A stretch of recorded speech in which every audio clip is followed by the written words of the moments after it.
coup, on va remonter la distribution. J'ai déjà changé la pompe à eau et le galet tendeur. La culasse est resserrée, comme j'ai dit.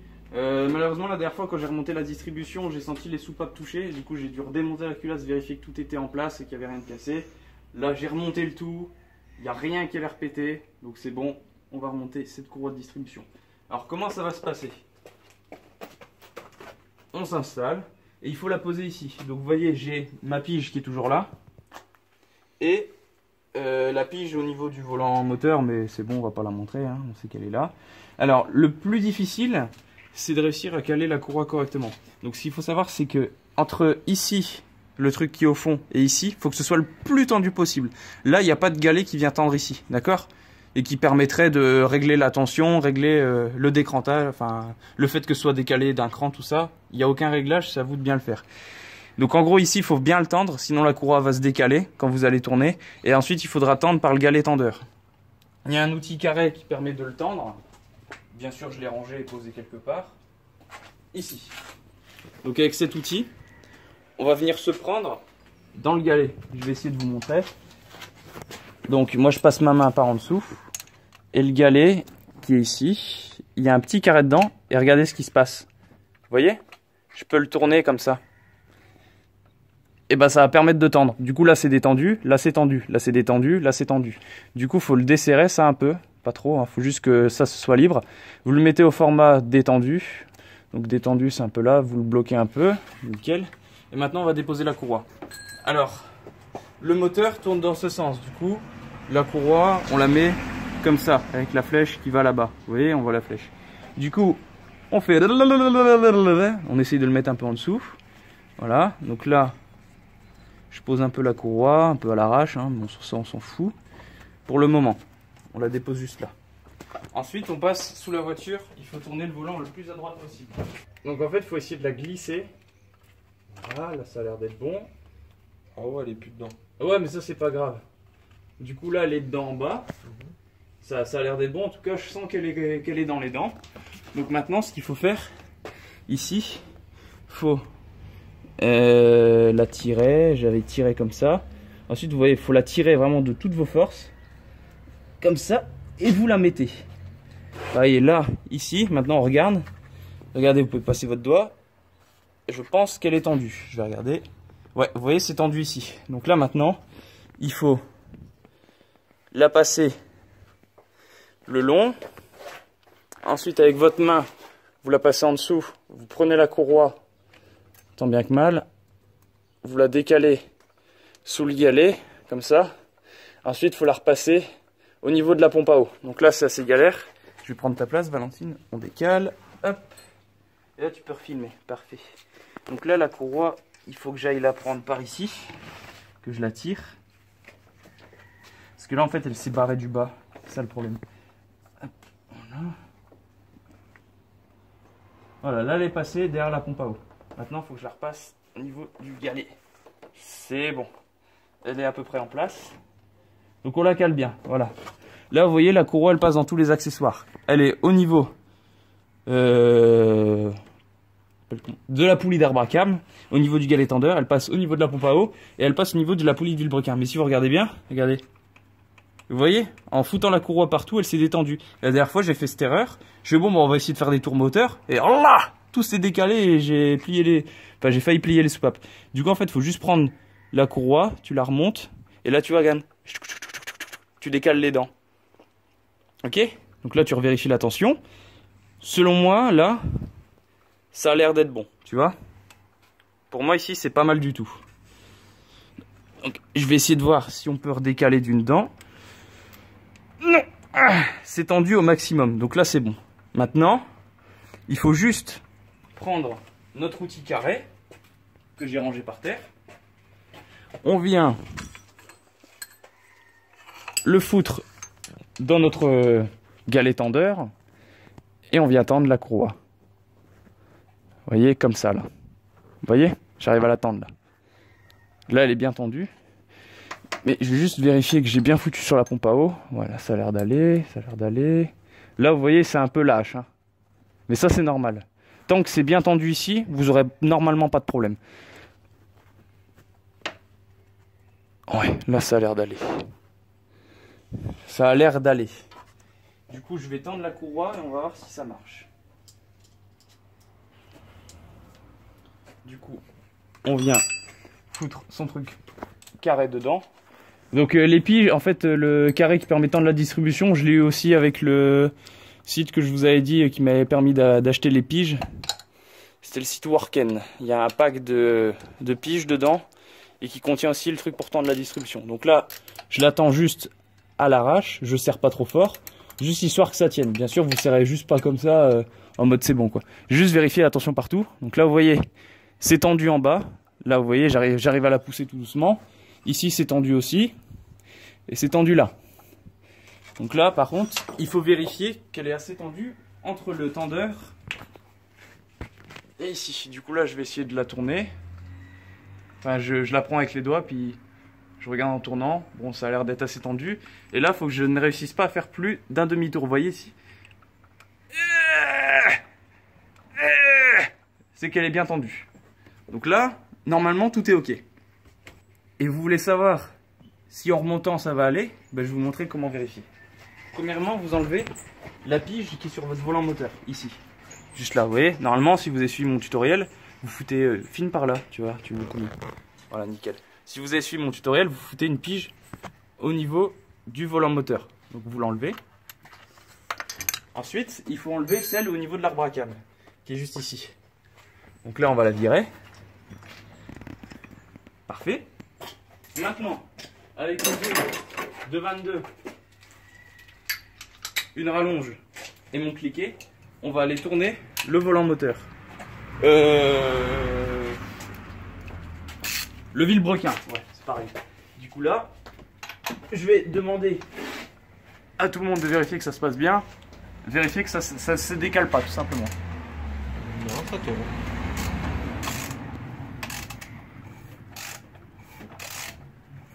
Non. Ça fait... Ça c'est normal, c'est la compression. Ça se décale. Ça se décale beaucoup? Ouais, là, elle est plus dedans. Si, elle est dedans en fait, ça c'est normal. Avec, avec les tours moteurs, ça va se remettre. Sinon, tu vois, je peux taper délicatement dessus pour la remettre un peu. En fait, il faut vraiment gueuler. Quand ça se décale, vraiment, tu vois plus de la moitié. Là, ça a l'air d'aller. Je vais la tourner, tu vois. Elle devrait se remettre toute seule. Ok, vas-y. Pour ça, il faut faire des tours avant. Vas-y.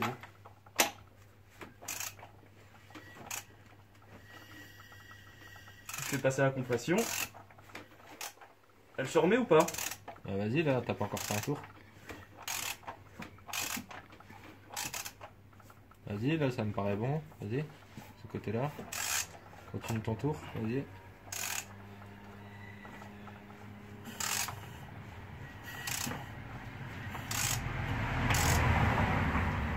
Ouais, elle s'est remise partout, hein. Ouais. C'est bon, elle s'est remise de partout. Parfait. Et donc là, vous savez ce qu'on doit faire pour vérifier que c'est bien droit? Ou pas? Ouais, vas-y. On remet les piges et on vérifie si les deux elles re-rentrent. Si les deux elles re-rentrent, ça veut dire que la courroie n'est pas décalée. Donc là, c'est simple, on filme ici, s'il te plaît. Donc là, vous voyez, il faut retrouver le trou. Vous voyez, le trou, il est là. Et le trou sur la culasse est ici. Du coup, on va retourner jusqu'à pouvoir rentrer la pige. Il y a une petite subtilité, c'est qu'il faut mieux rentrer la pige côté volant moteur que côté arbre à cam. En premier. Oh putain, ça comprime. Ah, bâtard, j'avais pu le tourner là. Je vais me rallonger. La distrib est correctement recalée. Je vous explique comment ça s'est passé après que la VSP soit passée. Merci. Du coup, alors ce qui s'est passé en fait, je tournais le volant moteur. Enfin non, je tournais le volant moteur via la poulie de vilebrequin, oui c'est ça. Et Valentine était ici avec son doigt, juste là, avec la pige, et elle poussait en même temps vers la droite. Par ici, par le trou du volant moteur, je vous l'ai déjà montré. Et en poussant très fort, pendant que moi je tournais, au bout d'un moment, elle est rentrée dans le trou. Et comme par hasard ici, et ben la pige elle rentrait aussi. Ce qui fait que la courroie est bien calée. En gros, il faut d'abord mettre la pige du volant moteur, parce qu'elle est plus petite et plus difficile à rentrer. Une fois que c'est mis, vous essayez de mettre celle de l'arbre à cam. Si les deux rentrent après avoir fait 5-6 tours moteur, vous pouvez vous dire que votre courroie est correctement mise. Après, la tension de votre courroie n'a rien à voir avec le fait que ça tourne correctement. Il faut vérifier que la courroie est bien tendue. Dans mon cas, c'est bien tendu, je vous ai montré en faisant des petits tours. Maintenant, on va passer au branchement du faisceau. Donc là, il faut absolument tout rebrancher. Ne rien oublier, sinon il y a un voyant moteur qui va s'allumer et peut-être la voiture ne démarrera pas. Alors, je vous montre une petite subtilité. Sur les 206 de ce modèle, on a deux sondes lambda. On a une avant le catalyseur qui est ici et une après le catalyseur qui est en bas. D'accord? Donc, ce qu'il faut faire pour bien les mettre, c'est-à-dire que la fiche bleue, vous la foutez dans le connecteur bleu, vous la foutez pas dans le connecteur vert, d'accord? Parce qu'il y a une autre sonde lambda avec un connecteur vert qui doit être ici. Regardez, je vous montre. Voilà. Le connecteur vert, il va dans le connecteur vert. Alors, comment on branche ça? Je vous montre. Prenez un truc, faites levier. Ça craque un peu, c'est pas grave. Voilà. Vous l'ouvrez complètement. Vous rentrez le câble complètement, comme ça. Ensuite, vous le bloquez. Et là, ça tient. Alors, les trucs de chez Peugeot, c'est pas des colliers de serrage, c'est des colliers de serrage un peu bizarres. Mais ça va, ça fonctionne bien. Alors, il faut trouver le bon réglage. Donc là, ça va aller. En fait, il faut, ici, pincer. Ok, c'est pas assez. En fait, il faut prendre... Je vais peut-être essayer de le tourner d'abord. Voilà, comme ça on verra bien. Est-ce que vous voyez le type de connecteur que c'est? Donc en fait, tu as un côté et un autre. Tu le prends. Tu le mets comme ça. Ensuite, tu le glisses. En fait, c'est un peu compliqué.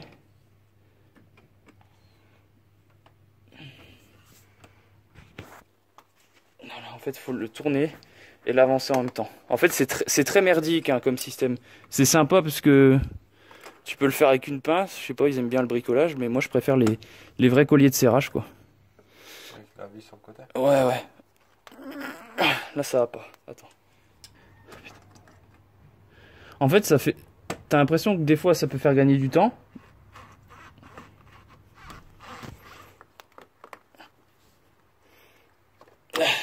Voilà.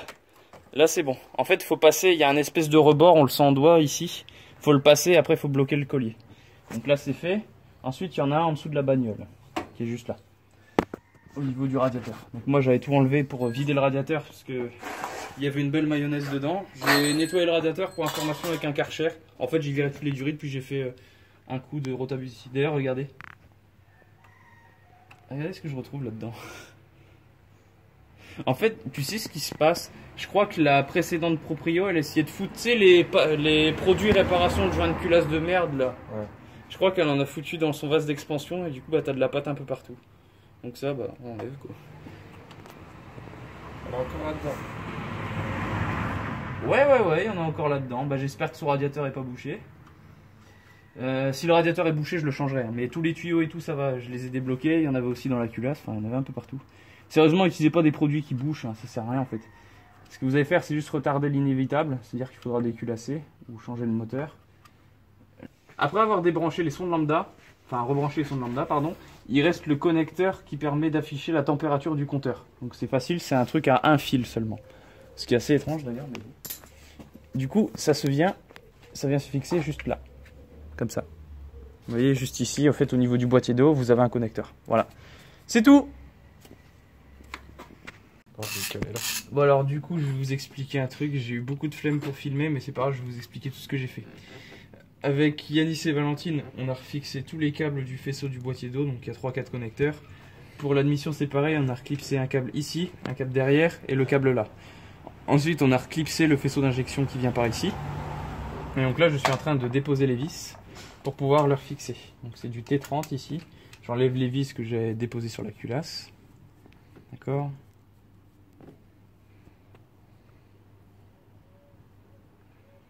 Parfait.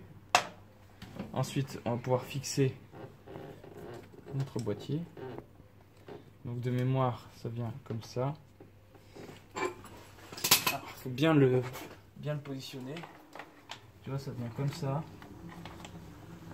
En fait, il faut d'abord passer. Voilà, ça.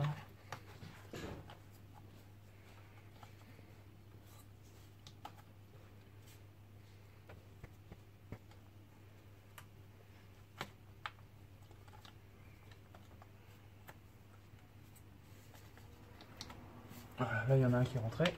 Hop, 2, 3 et 4. C'est rentré. Tiens, vas-y, filme un coup. Normalement, les injecteurs sont rentrés. Ouais, ça m'a l'air pas mal du tout, là. Là, c'est rentré. On pourra refixer les torques de fixation. Et puis refixer le boulon derrière. Là, tu peux couper, ouais. C'est du T30. Ouais, c'est du T30. Mais juste un tout petit coup de clé au début. Tu sais, t'en mets vraiment un tout petit pour voir si le démarreur il tourne. Et vérifie que c'est bien au point mort d'abord.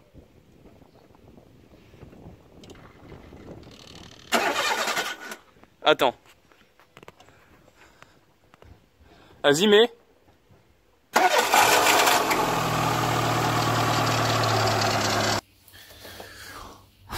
Ça y est, la 206 démarre, vous avez vu? Enfin, je suis en train de faire le montage de la 4e partie. Je me suis dit que ça serait peut-être intéressant si je vous expliquais quelque chose. Donc là, effectivement, on voit la 206 qui démarre, mais c'est le début des problèmes. Vous allez voir après pourquoi. Oh là! Arrête, arrête, arrête, arrête!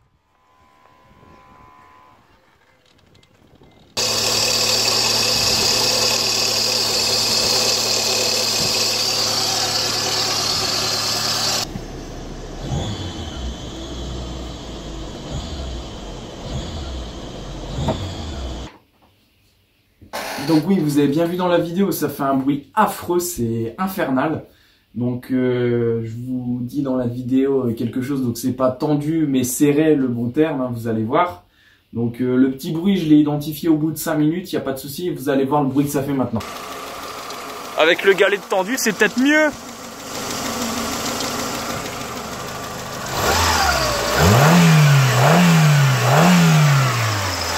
Le v'là ton rodage. Bon, elle tourne un peu riche, du coup elle tourne comme une patate, mais ça va.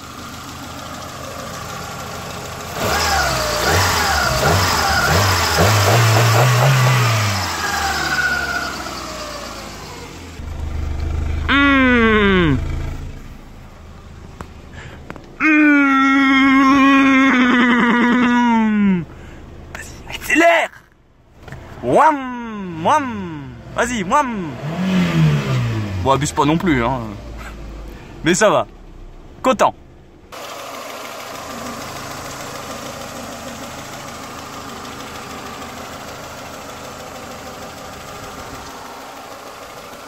Parfait ça.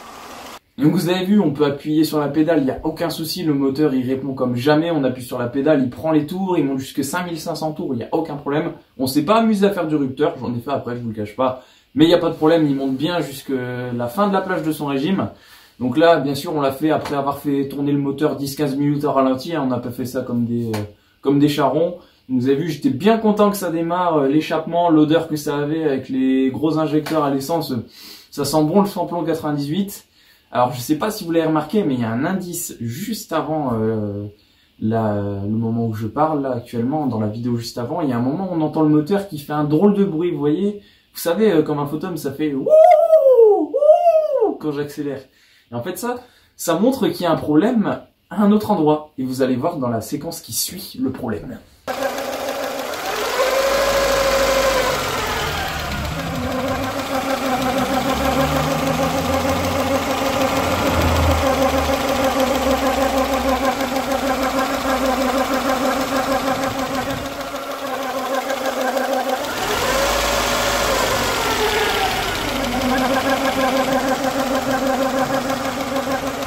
Donc vous l'avez vu, il y a un espèce de bruit au niveau de la courroie de distribution.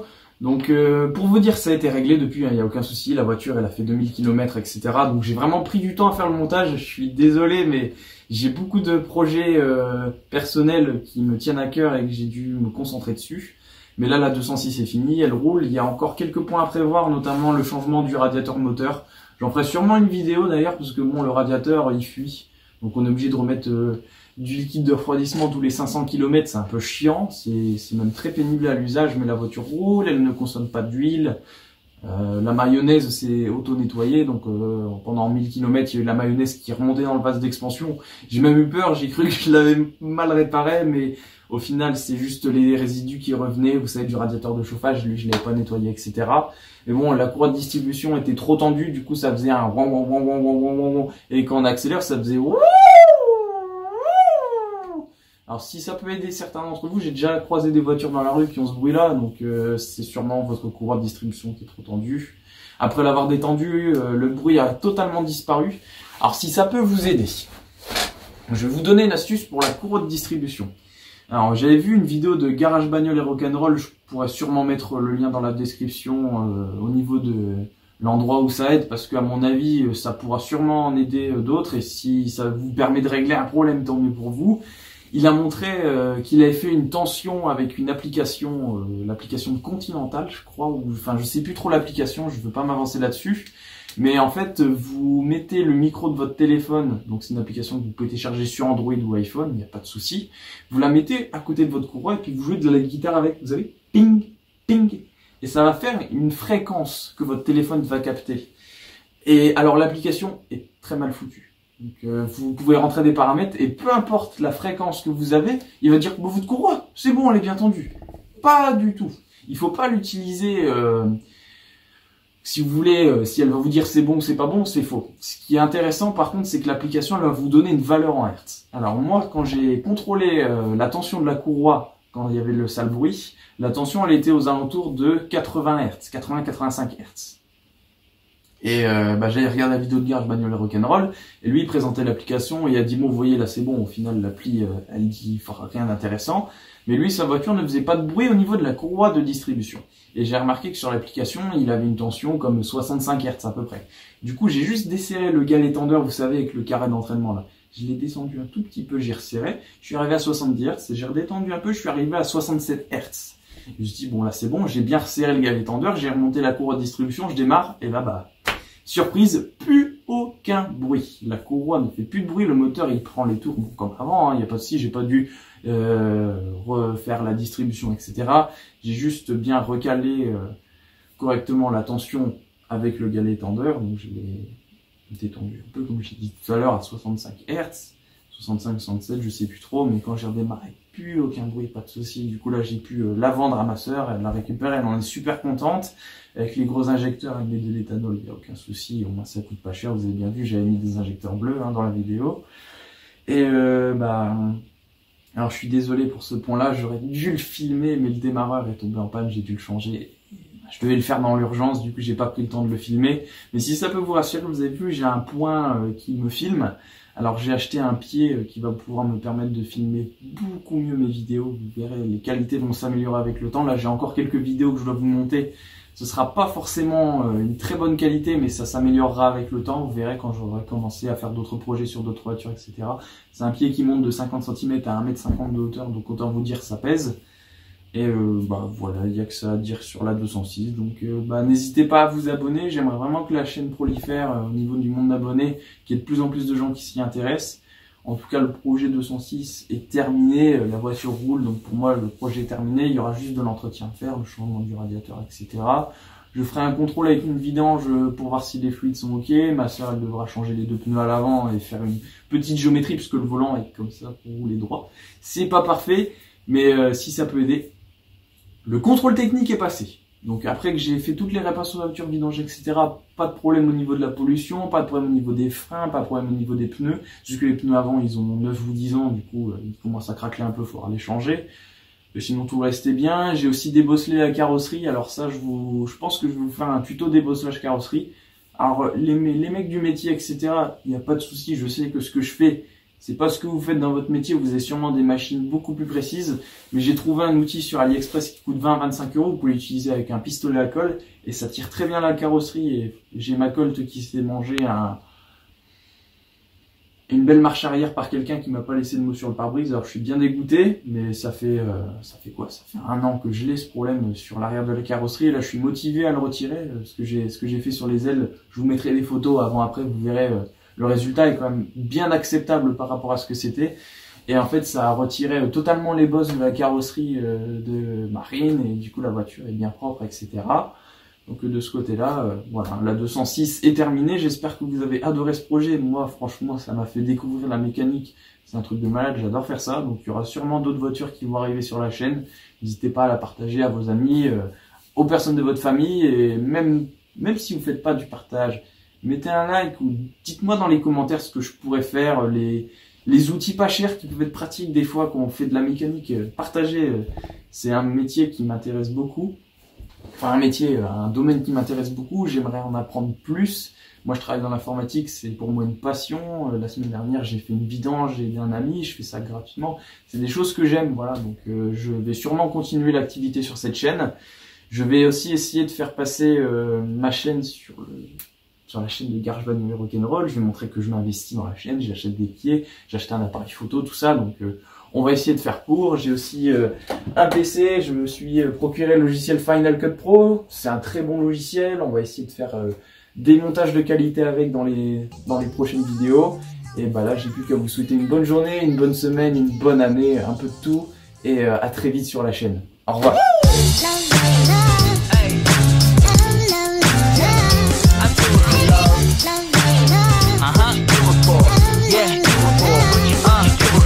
I do it for the love, yes I do. So you don't care about